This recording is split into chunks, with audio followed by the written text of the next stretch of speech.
Hello guys, welcome to JSSC classes. JSSC CGL और झारखंड नगर पालिका सेवक में जो नागपुरी का न्यू सिलेबस है उसमें आप लोग को एक कहानी पढ़ना है, रद्दी कागज़। इस कहानी को मैं आज आप लोग को हिंदी अनुवाद करवाने जा रहा हूँ बहुत ही अच्छे ढंग से। हर चीज़ आप लोग को समझ में आ जाएगा, हर वर्ड का मीनिंग भी बताते जाऊँगा। ओके, तो टेंशन मत लीजिएगा। और कुछ दिनों के बाद एमसीक्यू भी करवाऊँगा, टॉप लेवल एमसीक्यू करवाऊँगा। आप लोग उसके लिए एकदम रिलैक्स रहिए। बस 10 तारीख तक इंतज़ार कीजिए और देखते देखते रहिए क्या क्या होता है। और मैं देख रहा हूँ कि आप लोग वीडियो को देख रहे हैं लेकिन ना तो लाइक कर रहे हैं ना शेयर कर रहे हैं, जो कि गलत बात है। अगर फ्री में इतना मेहनत करके आप लोग के लिए कर रहे हैं तो आप लोग का भी बनता है कि इस चीज़ का कदर कीजिए। इससे भी ख़राब चीज़ आपको गारंटी बता रहे पढ़ाया जाएगा पेड कोर्स में 2000 से 3000 लेकर के। तो इस चीज़ का कदर कीजिए, लोगों को जोड़िए। ओके, जल्दी से जल्दी सब्सक्राइबर को भी बढ़वाइए, लाइक शेयर एकदम करना मत भूलिए। शुरुआत करते हैं। रद्दी कागज़। रद्दी कागज़, रद्दी मतलब क्या होता है? बेकार, बिना काम का। तो बेकार कागज़। लिखे कौन है? वीपी केसरी। पहला क्वेश्चन यहीं से बनेगा, लेखक कौन है? वीपी केसरी। दूसरा क्वेश्चन बनेगा किस पुस्तक से लिया गया है? तो कांटी पुस्तक से लिया गया है। दो क्वेश्चन यहीं पे ख़त्म हो गया। अब शुरुआत करते हैं कहानी को।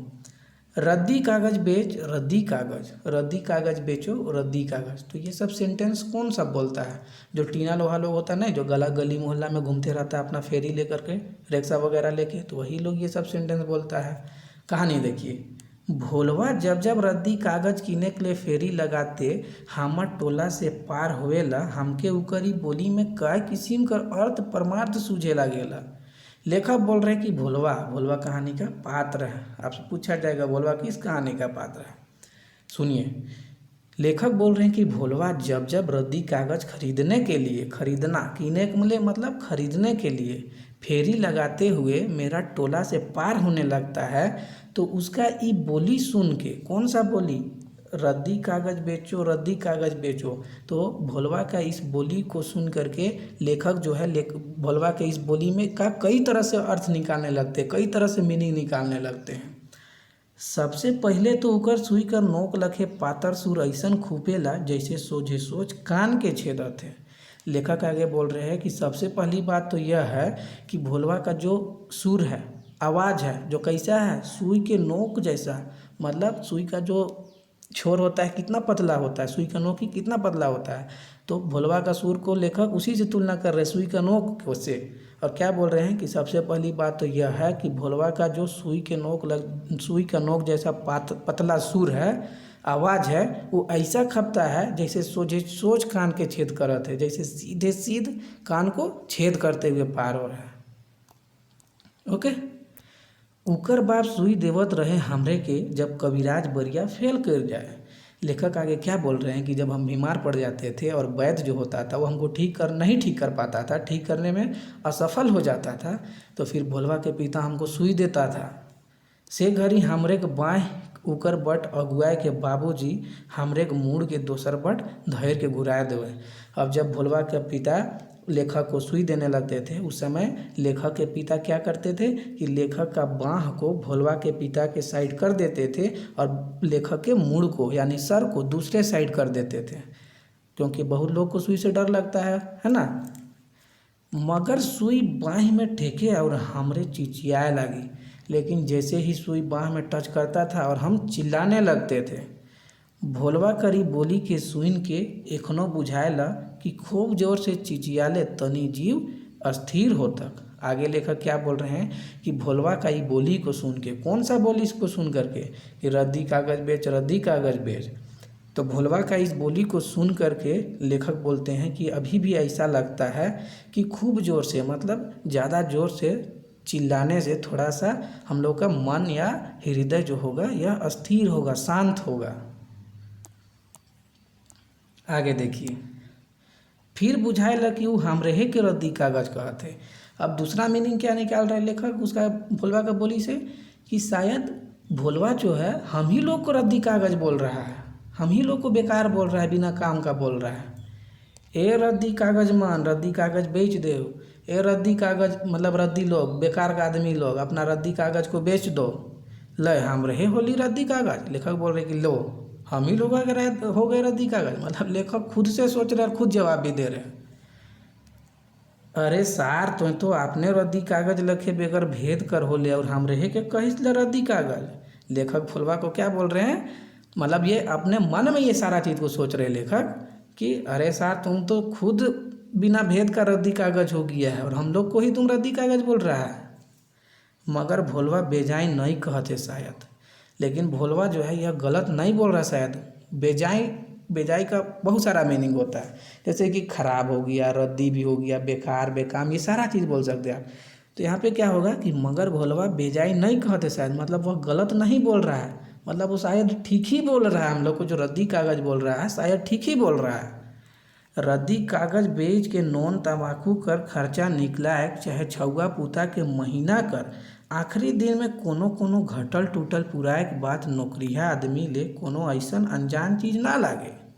आगे लेखक क्या बोल रहे हैं कि रद्दी कागज मतलब बेकार कागज को सबको बेच करके नोन मतलब नमक, तंबाकू मतलब तंबाकू कर खर्चा निकालना, चाहे बाल बच्चा का जो घटल टूटल है उसको महीना के आखिरी दिन में पूरा करना, ये सभी नौकरिया आदमी के लिए, नौकरी आदमी के लिए कोई अनजान चीज़ नहीं है।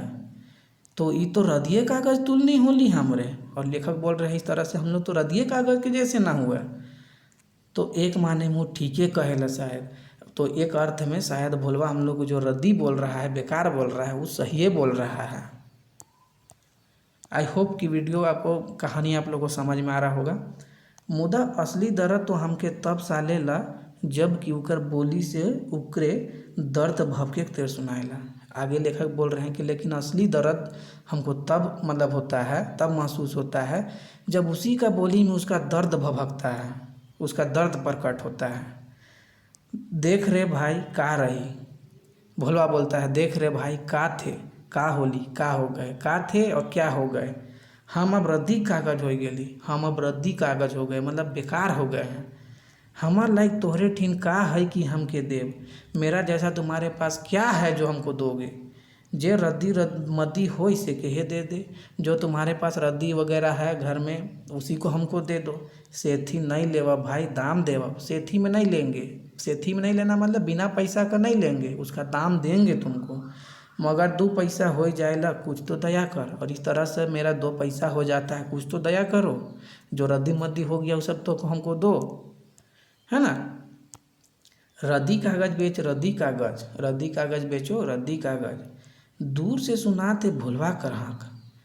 लेखक आगे क्या बोल रहे हैं कि दूर से सुना रहा है भोलवा का बोलने का, चिल्लाने का, हकाने का, थकल उदास चिड़चिड़ाल, और उसका आवाज़ में क्या है, एक थका हुआ उदास और चिड़चिड़ापन है।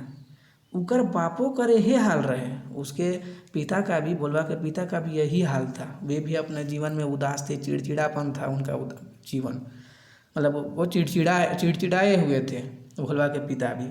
जे कह दिलक से होवे के चाहिए, भोलवा के पिता जो कह देते थे वो होना चाहिए था। नहीं होले कोई मोरो चाहे जियो उके कोनो परवाह न के, और नहीं होने से जो चाहते थे अगर वो पूरा नहीं होता था, मतलब जो कह दिए वो पूरा नहीं होता था, तो फिर अगला मोरे या जिए उनको कोई परवाह नहीं होता था। नारी धरते मात्र उकर सवाल होता बस 5 रुपया धर दे। नारी मतलब नाड़ी, जो आपका नस होता है ना, डॉक्टर लोग नस चेक पकड़ के चेक नहीं करता है, तो भोलवा के पिता भी एक डॉक्टर ही थे, वैद्य ही थे, है ना, वैद्य ही थे। तो नाड़ी धरते उनका मात्र एक ही सवाल होता था, क्या होता था, बस 5 रुपया धर दे, तुम अपना फीस के रूप में 5 रुपया रख दो। पहले सस्ता परिया मुँह 1 रुपया सगुन लेवत रहे। भोलवा के पिता पहले समय में जब सस्ता का समय था उस समय 1 ही रुपया फीस के रूप में लेते थे, सगुन के रूप में। महंगी बढ़ते गेलक, उनका रेट भी बढ़ते गेलक, और महंगाई बढ़ते गया और भोलवा के पिता का फीस का दाम भी बढ़ते गया। तब आदमी इतना जानत रहे कि वो फीस मांग दिले तो बीमारिया के कोनो डर न थे। लेकिन लोगों को यह विश्वास था कि अगर भोलवा का पिता किसी का इलाज कर रहा है, अगर वह फीस मांग दिया तो इसका मतलब है कि बीमारी आदमी है, बीमारिया है, उसको डरने का कोई ज़रूरत नहीं है ना। वो तो सारा चढ़ल आदमी के भी जिया दे पारे, भोलवा के पिता तो मरने वाले आदमी को भी जिया देता था। ऐसा विश्वास रहे आदमी मन कर, ऐसा विश्वास था उनके ऊपर लोगों का। और नारी देख के चुप रह गेलक, दवाई मन दे के चुपचाप चल गेलक, फीस कोई देलक तो लेलक, नहीं तो फेंक राखलक, तो जानल बात रहे कि रोगी नहीं है बाची, रोगी आसाद है। और जब कोई बीमारी आदमी का, वो नाड़ी पकड़ते थे, चेक करते थे, और चेक करने के बाद दवा वगैरह दे करके चुपचाप चल देते थे। अगर फीस कोई देता था तो लिए, या नहीं तो फेंक रखते थे।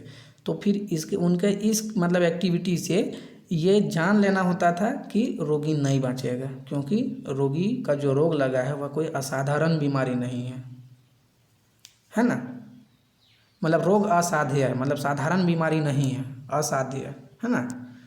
भोलवा कर बाप नामी कविराज रहे। भोलवा के पिता एक नामी कविराज थे। कहेले कविराज मगर उकठी ना होम्योपैथी, डॉक्टरी, चीर फाड़, बेगर चीर फाड़ वाला चांसी, झाड़ फूंक, मंत्र ताबीज सभे कुछ रहे, है ना।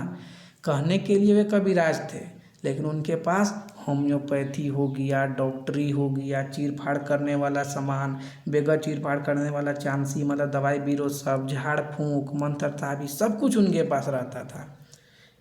एक धाव तो हम आपन आँख से ओके बरवंट दागे के देख रहे हैं। एक बार लेखक बोल रहे कि एक बार तो हम भोलवा के पिता को अपने आँख से देखे थे, क्या करते हुए, बरवंट दागने का। बरवंट दागे क्या होता है कि जब देखिएगा किसी को मतलब भूत प्रेत या बुरी आत्मा पकड़ लेता है, तो मंत्र मतलब झाड़ फूँक वगैरह करने के बाद लास्ट में उसको मतलब कोई चीज़ गर्म चीज़ से सेका जाता है। ऐसे नहीं कि डायरेक्ट सेक दिया जाता है, उसके शरीर में कुछ कुछ रख के सेका जाता है, उसी को बोला जाता है बरवंट दागना, है ना। बरवंट दागा किया किसको किया गया था, रामधनिया को। अभी सब समझ में आ जाएगा, है ना। बरवंट दागे के देख रहे, पीली ठीनकर मांस ऊपरे कादे देलक। और बरवंट भोलवा के पिता कहाँ पास बरवंट दागे थे, रामधनिया का बरवंट दागे थे। कहाँ पास, तो पीली ठीनकर मांस मतलब कमर के आसपास जो मांस होता है ना, उसी को बोला जाता है पीली ठीनकर मांस, कमर के आसपास का। सेकर पीली ठीनकर मांस ऊपरे का दे देलक। पहले क्या किए बरवंट दागने से पहले कि पीली जगह का जो मांस है, कमर के आसपास के जो मांस है, वहाँ पे पहले कुछ दे दिए। सेकर ऊपरे का जानी काचा बाँस कर खपाची के रख देलक। और उसके ऊपर क्या रखे, कच्चा बाँस का खपाची। खपाची क्या होता है कि जो बाँस का छोटा छोटा पतला पतला टुकड़ा होता है ना, उसी को बोला जाता है खपाची। और सेकर ऊपरे कोयर झुरी कर एक ठो छोट मटुक चिंगारी रख के कविराज एक अर्रा हो गेलक। ठीक है। और उसके ऊपर क्या रख दिए, तो कोयर बोला जाता है बैर को।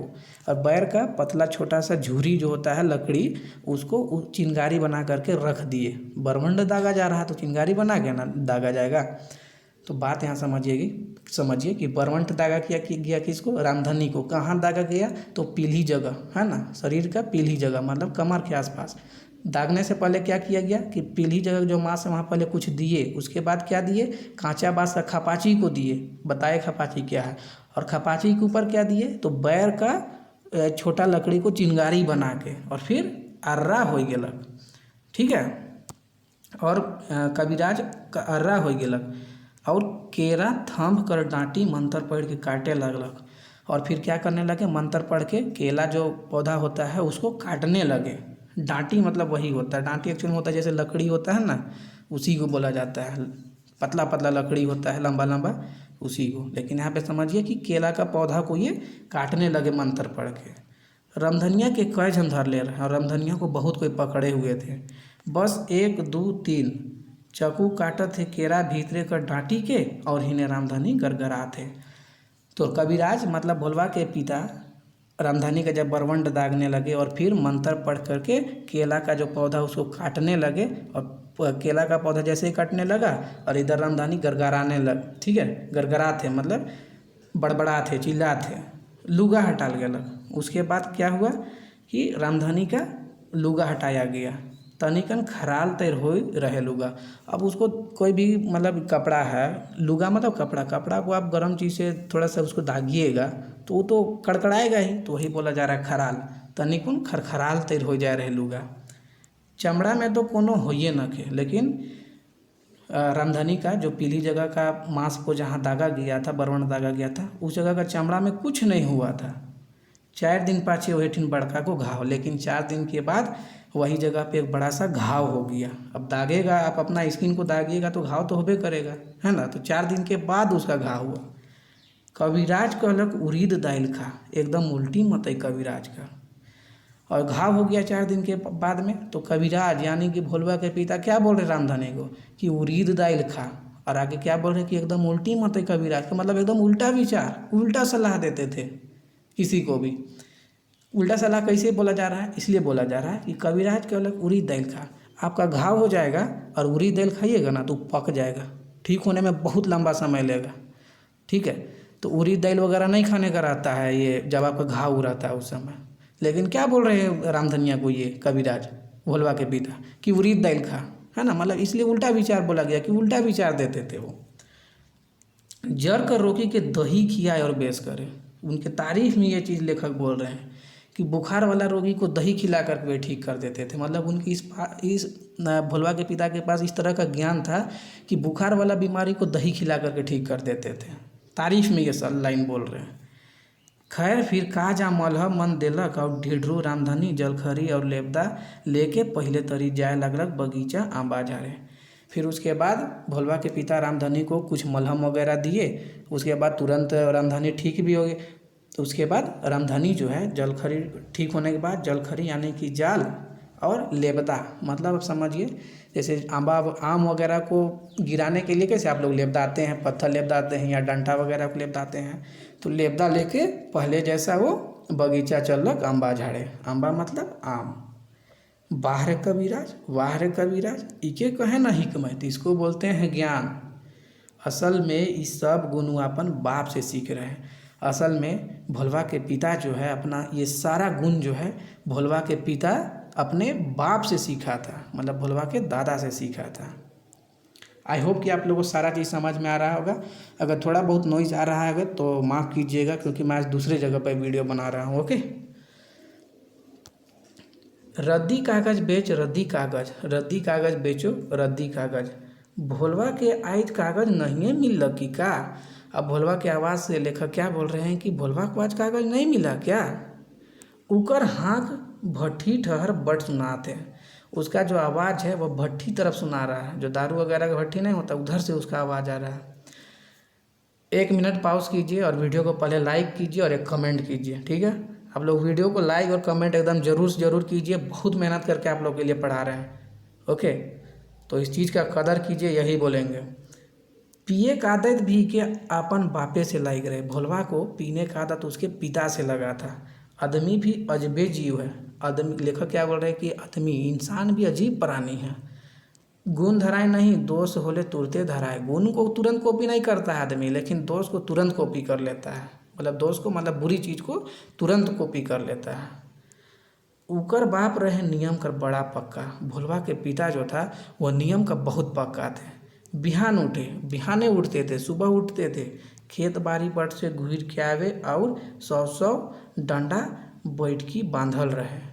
क्या बोल रहे भोलवा के पिता के बारे में लेखक कि भोलवा के पिता बिहाने उठते थे, सुबह उठते थे, खेत बाड़ी तरफ जाते थे और फिर वापस लौट के आते थे। और 100 बार जो उठक बैठी वाला नहीं होता है कसरत, वो उनका हर दिन करना था 100 बार। फिर नहाए धोवाए के पूजा पाठ, और फिर नहाते धोवाते थे और पूजा पाठ करते थे। इतना में एक तनी बेरा ऊपरे उठे और इतना करते हुए थोड़ा सा दिन होने लगता था। फिर वो अपन साइकिल लेके राउंड में निकल जाता, फिर अपना साइकिल लेकर के वे राउंड में निकल जाते थे। 10 बजे घूरा तक और 10 बजे तक लौट आते थे। संग में शिकार चाहे मछली चाहे अंडा जे मिले कुछ ना कुछ होवे चाहिए, मगर मुर्गी मछली नहीं। और साथ में वे शिकार चाहे मछली हो गया चाहे अंडा हो गया, जे मिले कुछ ना कुछ लेते आते थे। लेकिन मुर्गी छगरी नहीं, है ना। छगरी किसको बोला जाता है, बकरी वगैरह खस्सी वगैरह नहीं, बकरी होगा बकरी। खाए पी के 1 घंटा आराम और खाने पीने के बाद 1 घंटा आराम करते थे। तब ले दवाई कूटे बनाए और फिर दवा को कूटते थे, पीसते थे और फिर दवा बनाते थे। ऊपरी बेरा अगल बगल कर गांव जहाँ जैसन बोलाहट। और फिर ऊपरी पहर में, मतलब दोपहर समय में, दोपहर में क्या करते थे कि अगल बगल का गांव जाते थे लोगों का इलाज करने, जहाँ से उनका बुलाहट होता था। घूर के 2 बोतल दारू जे लाइन के राखल रहत रहे और इलाज वगैरह करके आते थे और फिर 2 बोतल दारू पीते थे जो ला के रखा हुआ रहता था। पी के कुछ गाना बजाना और पीने के बाद कुछ गाना बजाना करते थे, चाहे सूत रहना चाहे सो जाते थे। मगर इतना होवत के भी केहू उके कहियो तलमलात नहीं देख रहे हैं, ठीक है। लेकिन इतना होने के बावजूद भी कोई उसको तलमलाते नहीं देखा था, मतलब दूध बोतल वगैरह चढ़ा लेते थे, लेकिन भी उसके उनके अंदर वैसा हाव भाव नहीं होता था, उनका वैसा स्वभाव नहीं होता था कि उनको देख कर कोई बोले कि ये पिया हुआ है। वही चीज़ बोला तलमलात है, इसे बोला जाता है वो तलमला रहा है, बेचैन टाइप से दिखेगा। तो ठीक है, तो उस टाइप से नहीं होता था इनका, मतलब पीने के बाद भी ये कंट्रोल में रहते थे, आपा नहीं खोते थे। समझिए कि इनका स्वभाव को देख करके कोई नहीं बोल सकता था कि पिए हुए हैं। मरत दम तक वो अपन ये नियम के पूरा पाबंदी कर साथ निभालक। जो बोला गया ना यहाँ पे कि नियम कर पक्का रहे, बिहान उठे, खेती बाड़ी, ये जब सारा चीज़ बताया गया भोलवा के पिता के बारे में, तो ये सारा चीज़ को ये अपने जीवन भर करते रहे, पूरा पाबंदी के साथ निभाए इस चीज़ को। मगर सारी भोलवा बाप कर कोनो गुण के सीखे नहीं पारलक। लेकिन भोलवा के पिता का जो भी अच्छा गुण था उसको भोलवा नहीं सीखने सका, लेकिन दारू पीने वाला आदत को जरूर सीख गया, है ना। कुछ देर पहले ही बताया यहाँ पास कि अपन बाप से ही वो पीने का सीखा था, अपने पिता से ही। आगे देखिए, रद्दी कागज बेचो रद्दी कागज, रद्दी कागज बेचो रद्दी कागज। भोलवा कर बोली से आप सफ़ा पता लागत है कि एकदम रद्दी हो जाए। भोलवा का बोली से अब ऐसा लग रहा है कि भोलवा का भी जो बोली है वो भी रद्दी हो गया है, बेकार टाइप से लग रहा है। बोली लड़थड़ात है, उसका बोली भी लड़थड़ा रहा है, कपकपा रहा है। 2 बोतल से कम नहीं पी हो, शायद 2 बोतल से कम नहीं पिया होगा भोलवा, उसका आवाज़ से ऐसा लग रहा है। सार बहाना भी कम नहीं लगा है, पी कम रंग गाठी पूरे, लेकिन बहाना भी कम नहीं बनाता था। कभी कभी कम भी पीता था, लेकिन उसका स्वभाव ऐसा वो दिखाता था कि बहुत पिया हुआ है, पूरा रंग में वो चढ़ा जाता था। ओकर माए बापू के बहुत मुश्किल से पाए रहे हैं। भोलवा के माँ बाप जो है भोलवा को बहुत ही मुश्किल से पाए थे। कहे ना कि ओकर माए बाप के छुआ पुता होते नहीं रहे। लोग ऐसा कहते हैं कि भोलवा के माता पिता को बच्चा नहीं होता था, होवे भी तो नहीं बचत रहे, होता भी था तो मर जाता था। पाछे का जा दवाई बीरो करते छुआ होबो कर ले तो छूछे बेटिए बेटी। फिर आगे क्या बोला जा रहा है कि पाछे कुछ दवा बीरो करने के बाद भोलवा के माँ बाप का संतान हुआ, लेकिन सिर्फ बेटी हुई। छूछे बेटी, छूछे मतलब सिर्फ छूछे बेटी हुई। 4 गो की 5 गो बेटी तब ले होलक एगो बेटा। पहले 4 या 5 गो बेटी हुई, उसके बाद एगो बेटा हुआ। मगर 2 साल कर हो के नुकसान हो गलक, लेकिन जो बेटा हुआ वह 2 साल के बाद उसका मृत्यु हो गया। कविराज तो जस तस धीरज धरलक। बेटा के मरने से कविराज तो जस तस किसी तरह से धीरज तो धरलक, मतलब धीरज रखा, वो धैर्य रखा। कविराजिन तो कांद कांद के पगलाए गेल हैं। कविराजिन मतलब भोलवा की माता जो है वो रो रो करके कांद कांद यानी कि रो रो करके पागल हो गई। सेहे घरी ठाव में एक ठो साधु बाबा आए रहे, और यही समय गांव में एगो साधु बाबा आए थे। कहले अकबकाओ ना, धीरज धर। साधु बाबा क्या बोले कि अकबकाओ मत, धीरज रखो, धैर्य रखो। तोर बेटा 1 साल कर भीतर घुर आवी, तुम्हारा बेटा 1 साल के अंदर वापस आ जाएगा, घुर आवी वापस आ जाएगा।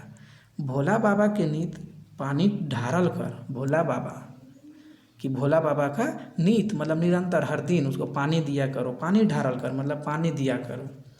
कविराजिन बेस हो गेलक, और इस तरह से कविराजिन मतलब भोलवा की माता ठीक हो गई। 1 साल बाद जन्मलक के हे भोलवा, और 1 साल के बाद फिर भोलवा का जन्म हुआ। ठीक पहले हे बेटा तरी एकर एक ठो आँख तनी छोट। और भोलवा अपना पहला ही जो इसका जो बड़ा भाई हुआ था जो 2 साल के बाद मर गया था उसी के जैसा पैदा हुआ, और भोलवा का एक आँख जो था वह छोटा, थोड़ा सा छोटा था, है ना। एक आँख तनी छोट, तनी मतलब थोड़ा सा छोटा था। किसके जैसा? अपना बड़ा भाई के जैसा, जिसका मृत्यु हो चुका था। कविराज अपन गुण सिखाए के लिए कम वर्जिश नहीं करलक। भोलवा के पिता, कविराज यहाँ भोलवा के पिता को बोला जा रहा है कि भोलवा के पिता जो है भोलवा को अपना गुण सिखाने के लिए कम वर्जिश नहीं करलक, कम मशक्क़त मेहनत नहीं करलक। दुलार, दबाव, मायर और आखिर में सब रकम कर फजीहत भी, ठीक है। फजीहत का मतलब होता है मतलब वही मेहनत, मशक्क़त, दुर्गति, दुर्दशा, इस सब के अंदर में इसका यूज होता है। तो भोलवा के पिता जो है भोलवा को अपना गुण सिखाने के लिए दुलार भी किए, दबाव भी बनाए, हर तरह का चीज़ किए। मगर भोलवा अपने टिर्री, लेकिन भोलवा जो था वह अपने बदमाश था, वो अपने जिद्दी था, ढीठ, है ना। वो कहे कि हमके पूरा निघंटू, माधव निदान, भेषज रत्नावली वगैरह याद है। भोलवा क्या बोलता था कि हमको पूरा निघंटू, निघंटू क्या है, तो निघंटू जो है संस्कृत शब्दकोश का एक पुस्तक है। माधव निदान क्या है, तो रोग से निदान पाने वाला एक पुस्तक है। और भेषज रत्नावली क्या है, तो भेषज रत्नावली जो है ये आयुर्वेद का एक ग्रंथ है। तो कहने का मतलब क्या है कि जब भोलवा का पिता उसको अपना चीज़ सिखाने लगते थे, अपना गुण सिखाने लगते थे, तो भोलवा क्या बोलता था कि हमको पूरा निघंटू, माधव निदान, भेषज रत्नावली सब हमको याद है, जड़ी बूटी सब वो चिन्हेला। बोलता था कि हम सब जड़ी बूटी सब चिन्ह लेते हैं। कुछ दिन झोला टाइम के भी चले दवाई वाला, और 2-4 पैसा मिलिए जात रहे। भोलवा शुरुआत में कुछ दिन झोला टांग करके दवाई वगैरह बेच चलता था और 2-4 पैसा कमा भी लेता था। मगर बाप का जिदम जिद से वो छोड़ देलक दवाई बीरो कर काम। लेकिन उसके पिता का मना करने से फिर भोलवा दवा बेचने का काम को छोड़ दिया, चल गेलक भाटू घर। और कहाँ चला गया, अपने बहनोई के घर। भाटू घर मतलब बहनोई, जीजा के घर। और अंतर फंतर कर काम सीखे लागलक और फिर दोसर दोसर काम सीखने लगा। आलता, पाउडर, रंग, नोह पॉलिश वो सभी बनाए लागलक। आलता क्या होता है, तो नाखून में लगाया जाता है, एक तरह का रंग होता है जिसको नाखून में लगाया जाता है, आलता। तो आलता हो गया, पाउडर हो गया, रंग हो गया। नोह पॉलिश, नोह मतलब नाखून, तो नाखून पॉलिश ये सभी वो बनाने का काम करने लगा। मगर फिर पूंजी का कबाहट, लेकिन फिर बाद में पूंजी का कमी हो गया उसको इस काम में। और यह सब में ओकर बाबूजी दिखदिखा के मर गेल। और यही सब परेशानी कष्ट को देखते देखते उसका बाबूजी का देहांत हो गया। भोलवा कर पिए के बाइन नहीं छूटलक, लेकिन भी भोलवा का पीने का आदत नहीं छूटा। जदियो कि उकर बा आखिरी बेरा में शायद इकरे जिद में दारू पिए, मांस मछली खाए एकदम छोड़ दे रहे और भगवान पर पूजा और गीत में रंग जाए रहे। मतलब कि भोलवा के पिता अपने आखिरी समय में, अपने जीवन का आखिरी समय में पीने वगैरह का जो आदत था उसको छोड़ दिए थे, मांस मछली खाना छोड़ दिए थे और भगवान का पूजा और गीत में ही रम गए थे। रद्दी कागज बेच रद्दी कागज, साला सब रद्दी, साला सब रद्दी। पहले सिर बोलता था रद्दी कागज रद्दी कागज, अब बोल रहा है कि साला सब रद्दी, साला सब रद्दी, मतलब सब कोई बेकार है, सब कोई बेकार है। अब इस सेंटेंस से क्या बोल रहे हैं लेखक, देखिए कि भोलवा कर बोली बदल जाए है। देखिए पहले सिर्फ ये बोलता था, अब ये भी बोल रहा है। तो इसको सुन करके लेखक क्या बोल रहे हैं कि भोलवा का बोली बदल गया है। हमार सोचे में केहू के कोनो कह दे होगी, हमको जहाँ तक सोच पा रहे हैं कि उसको कोई कुछ बोल दिया होगा, इसीलिए वो ज़्यादा बोल रहा है। पहले सिर्फ बोलता था रद्दी कागज, अब बोल रहा है कि साला सब रद्दी, सब कोई बेकार, सब कोई बेकार। तब वो 2 बाइक और जोड़ दे हैं, उसको कोई कुछ बोल दिया होगा इसलिए वो और 2 वाक्य जोड़ दिया है। साला रद्दी कागज किने ले बाल बच्चा ठोंगा बनाए के बेचैन और सब कोई के रद्दी कहेला। ठीक है, ये अगला आदमी बोल रहा होगा उसको, भोलवा को, कि साला रद्दी कागज किने ले बाल बच्चा सब ठोंगा बना के बेचता है और सब कोई को तुम रद्दी कह रहा है, सब कुछ के रद्दी समझेला, तुम सब कुछ को रद्दी समझता है। देखी कर तमाशा, देखो इसका तमाशा। भोलवा केकरो परवाह नहीं करे, भोलवा को किसी का परवाह नहीं है, किसी से मतलब नहीं है। सारा सब गेलक तो आप परवाह का और केकर। लेखक मतलब भोलवा जो है वो किसी का परवाह नहीं करता है। जब सब कुछ उसका चला गया तो अब परवाह किस चीज़ का और किसका परवाह। 4 खारी खेत रहे उकर अपन हिस्सा कर। भोलवा का हिस्सा का 4 खारी खेत था। 4 खारी, खारी बोला जाता है ज़मीन का एक माप होता है, टुकड़ा होता है बड़ा सा, उसी को बोला जाता है खारी। जैसे चुआ खारी है ना, हम लोग बोलते हैं गांव देहात में चुआ खारी। तो 4 खारी खेत रहे उसका अपना हिस्सा में, सब बेच रहा, सबको बेच के ख़त्म कर दिया। ये तो दादा परिया चीज़ रहे, जो ज़मीन जो 4 खारी खेत था वो तो दादा परिया से उसको मिला था, दादा सबसे मिला था। बाप कर किनल जमीन जायदाद घर दुरा भी बेच के छिरालक। भोलवा जो है वो अपना बाप का जो खरीदा हुआ ज़मीन जायदाद था, घर दुरा था, घर द्वार था, उन सबको भी बेच के ख़त्म कर दिया। उकर दादा रातू महाराज कर खास वैद्य रहे। भोलवा का जो दादा था वह रातू महाराज का खास वैद्य थे। नाव बाजल रहे, उनका नाव बाजा हुआ था, मतलब उनका नाम फैला हुआ था, काफ़ी नामी वैद्य थे। सांझ बिहान खाटी रस रसायन और भस्म से हेंटे कर बात नहीं रहे हुआ। और रातू महाराज के वहाँ मतलब उनके महल में सुबह शाम खाटी रस रसायन खाटी खाटी मतलब बोला जाता है प्योर को, एकदम प्योर रस रसायन, मतलब यहाँ दारू शराब को बोला जा रहा है प्योर एकदम रस रसायन उनको मिलता था वहाँ रातू महाराज के यहाँ। और भस्म से हटेकर तो बातें नहीं रहे, भस्म होने का बात ही नहीं था, मतलब ख़त्म होने का बात ही नहीं था। जब राजा घर कोई सवांग जोर बेराम पड़े और उनका दवाई से बेस होए तो बैदराज के एक खारी खेत बेच छापर खेत मिल जाए। आगे क्या बोले बता रहे लेखक भोलवा के दादा के बारे में कि रातू महाराज के घर में कोई सवांग मतलब व्यक्ति होगा। यहाँ सवांग का मतलब होता है व्यक्ति भी होता है, शरीर भी होता है। यहाँ पे होगा कोई व्यक्ति कि रातू महाराज के घर का कोई व्यक्ति जो है जोर से बीमार पड़ जाता था, बेराम मतलब बीमार पड़ जाता था और भोलवा के दादा के दवाई से वो ठीक होता था। तो इसके लिए मतलब जब मतलब भोलवा के दादा उसको ठीक कर देता था तो फिर भोलवा के दादा को गिफ्ट के रूप में क्या मिलता था, एक खारी खेत मिलता था, बेच छापर खेत मिल जाए, है ना। आई होप कि आप लोग को वीडियो समझ में आ रहा हो, कहानी को अगर समझ में आ रहा है तो इसी बात पर लाइक शेयर और कमेंट जरूर कीजिए। ई किस्म से 7-8 खारी खेत रहे उनका टीन और इस तरह से भोलवा के दादा के पास 7-8 खारी खेत हो गया था।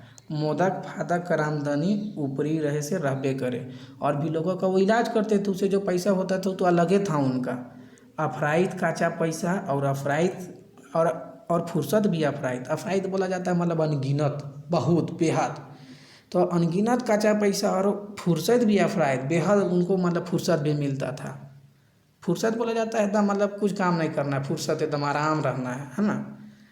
आए रहे बंगाल से, भोलवा के दादा बंगाल से आए थे। नागपुर का रीत रिवाज पैसे लागलक उनकर गतर में। नागपुरी क्षेत्र का जो रीति रिवाज है वह उनके मतलब गतर बोला जाता है शरीर को, लेकिन यहाँ क्या होगा मन या हृदय को, उनका भोलवा के दादा का मन या हृदय को जो है नागपुरी क्षेत्र का जो रीति रिवाज है वो भाग गया, है ना। तो लान ले वो 2 ठो नचनी खास भुंडू से और फिर वे 2 गो नचनी लेकर के आए भुंडू से। सेकरे में से एक ठोकर जन्मल रहे भोलवा कर बाप और वो भोलवा के दादा जो 2 नचनी लेकर आए थे उन्हीं में से एक से भोलवा के पिता का जन्म हुआ था। बेसुपट नाक मुँह आँख कान, और भोलवा के पिता काफ़ी सुंदर थे, सुपट, है ना, सुपट सुंदर, उनका नाक मुँह आँख कान सुपट था, एकदम सुंदर था।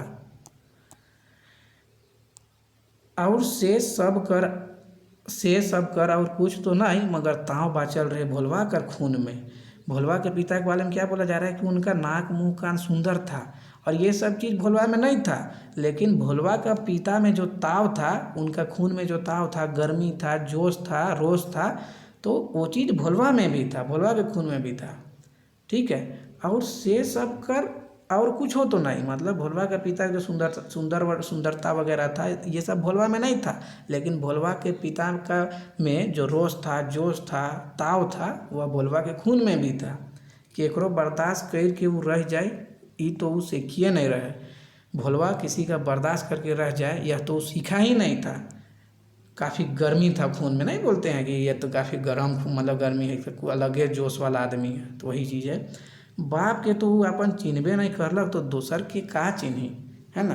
कि भोलवा के बारे में बोला जाए कि भोलवा अपने पिता को कभी पहचानबे नहीं किया, चिन्हबे नहीं किया कोई भी चीज़ में, फिर दूसरा को चिन्ह लेगा, चिन्हेगा, हैं, ऐसा बोला जाता है ना गाँव घर में।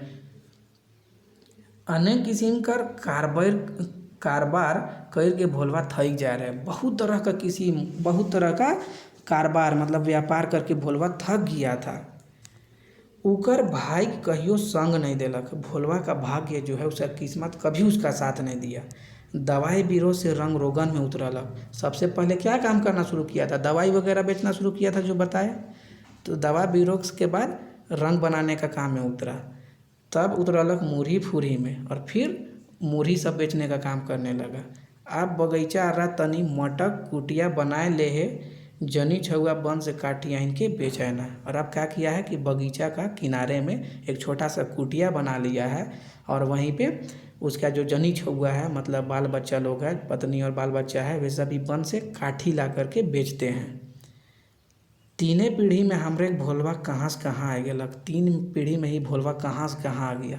उसके दादा रातू महाराज का खास वैद्य, उसके पिताजी भी एक नामी वैद्य, और भोलवा क्या काम कर रहा है तो ये टीना लोहा कबाड़ी वाला काम कर रहा है, रद्दी कागज सबको खरीद करके बेचने का काम कर रहा है। है ना, कहाँ से कहाँ आ गया। ई असली दर्द है जे ओकर बोली से हमर छाती में जाग जाएला। यही उसका जो असली दर्द है, तो उसका दर्द है जो उसका बोली से मेरा छाती में जाग जाता है, मेरा सीना में पैदा हो जाता है। और हम रद्दी कागज़ के नाम से डेराए लागेला, और हम रद्दी कागज़, बेकार कागज़ का नाम सुनते ही डरने लगते हैं। तो ये था कहानी रद्दी कागज़। आई होप कि मैं बहुत अच्छा समझाया हूँ, हर चीज़ का मीनिंग भी बताते गया हूँ। वीडियो को ज़्यादा से ज़्यादा लाइक शेयर कमेंट कीजिए। ओके, अब नेक्स्ट वीडियो में मिलते हैं, तब तक अपना ख्याल रखिए, पढ़ते रहिए। Thank you.